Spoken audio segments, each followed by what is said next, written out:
சிவாய நம. அனைத்து அடியார் பெருமக்களுக்கும் வணக்கம். இந்த வாக்கு கடந்த 7/12/2025 அன்று தேரையர் பெருமானால் மதுரை சிவபுராண கூட்டு பிரார்த்தனையில் உரைக்கப்பட்டது. வாருங்கள், வாக்கிற்குள் செல்வோம். வணக்கம். சிவபுராணம் நம்ம எல்லாருக்குமே தெரிஞ்ச ஒரு பக்தி பாடல். ஆனா அதோட உண்மையான பொருள் என்னன்னு நாம சரியா புரிஞ்சுக்கிட்டோமா? ஒரு பிரபலமான வரியில ஒளிஞ்சிருக்கிற ஒரு பெரிய ரகசியத்தை பத்தி தான் நாம இன்னைக்கு பார்க்க போறோம். வாங்க இதுக்குள்ள என்ன இருக்குன்னு பார்க்கலாம். முதல்ல சிவபுராணத்துல வர்ற ரொம்ப முக்கியமான நிறைய பேருக்கு தெரிஞ்ச ஒரு வரியை எடுத்துக்குவோம்.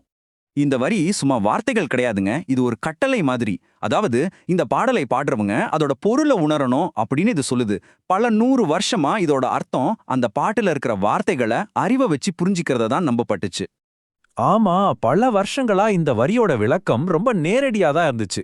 இங்க பொருள் அப்படிங்கிறது அந்த பாட்டோட நேரடியான அர்த்தத்தை தான் குறிக்குதுன்னு நினைச்சாங்க.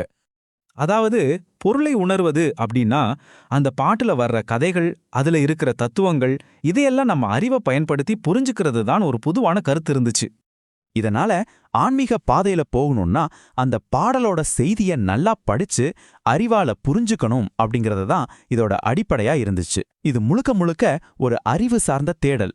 ஆனா ஒரு நிமிஷம் யோசிச்சு பாருங்க, ஒருவேளை அந்த பொருள் அப்படிங்கிறது வார்த்தைகளை பத்தினதே இல்லைன்னா, இங்கதாங்க நாம பார்க்க போற இந்த ஆய்வு ஒரு முற்றிலும் வித்தியாசமான ஒரு புரட்சிகரமான விளக்கத்தை முன்வைக்குது. இது நாம சிவபுராணத்தை பார்க்கிற விதத்தையே மாத்த போகுது. சரி வாங்க, இந்த புது விளக்கத்தோட மைய கருத்து என்னன்னு பார்க்கலாம். இது உங்களை கண்டிப்பா ஆச்சரியப்படுத்தும். இந்த முழு புதிரிக்கான திறவுகோள் ஒரே ஒரு எண்ணில் அடங்கியிருக்கு, அதுதான் 9. ஆமாங்க, நிமிடங்கள். இந்த ஆய்வோட கருத்துப்படி சிவபுராணத்தோட உண்மையான பொருள் அதோட வார்த்தைகள்ல இல்ல, அதை பாடுறதுக்கு எடுத்துக்க வேண்டிய நேரத்துல இருக்கு. அதாவது சரியா 9 நிமிஷங்கள். இதுதான் இங்க ரொம்ப முக்கியமான பாயிண்ட். நாம என்ன அறிவால புரிஞ்சுக்கிறோங்கிறதுல சாரம் இல்ல. அதுக்கு பதிலா சரியா அந்த 9 நிமிஷம் நாம அந்த பாடலை முழு மனசோட உச்சரிக்கிறோமே, அந்த அனுபவத்துல தான் உண்மையான பொருள் இருக்கு. இன்னும் ஆச்சரியமான விஷயம் என்னன்னா, இந்த 9 நிமிட விதி சிவபுராணத்துக்கு மட்டும் கிடையாதான். இந்த ஆய்வு இதை இன்னும் விரிவா சொல்லுது. சைவ சமயத்தோட அத்தனை புனித நூல்களையும் உள்ளடக்கிய 12 திருமுறைகள் இருக்கு இல்லையா, அதுல இருக்கிற எல்லா பாடல்களையும் பாடுறதுக்கான ஒரு அடிப்படை விதியாவே இந்த 9 நிமிட நேரத்தை குறிப்பிடுறாங்க. இது வெறும் தியரி மட்டும் இல்ல, இது ஒரு தெளிவான பயிற்சி முறை. முதல்ல 12 திருமுறைகள்ல இருந்து ஏதாவது ஒரு பாடலை எடுத்துக்கணும். அடுத்து அதை 9 நிமிஷத்துக்கு மேல பாடணும். ஒருவேளை பாட்டு சின்னதா இருந்தா அதை இழுத்து நீட்டி எப்படியாவது அந்த 9 நிமிஷத்துக்கு கொண்டு வரணும். சிவபுராணத்தை படிக்கும்பொழுது கையை தட்டிக்கொண்டே படிக்க வேண்டும்.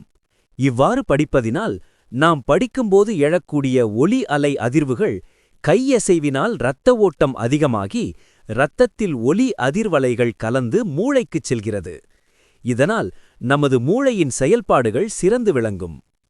நவ கிரகங்களை வெல்வதற்கு மந்திரங்கள் கூறுவதாக இருந்தாலும் சரி, பதிகங்கள் படிப்பதாக இருந்தாலும் சரி, குறைந்தது 9 நிமிடங்களுக்கு குறையாமல் படித்தால் கிரகங்களை வெல்லும் ஆற்றல் கிடைக்கும் என்பது சித்தர்கள் வாக்கு. சிவாய நம. திருச்சிற்றம்பலம்.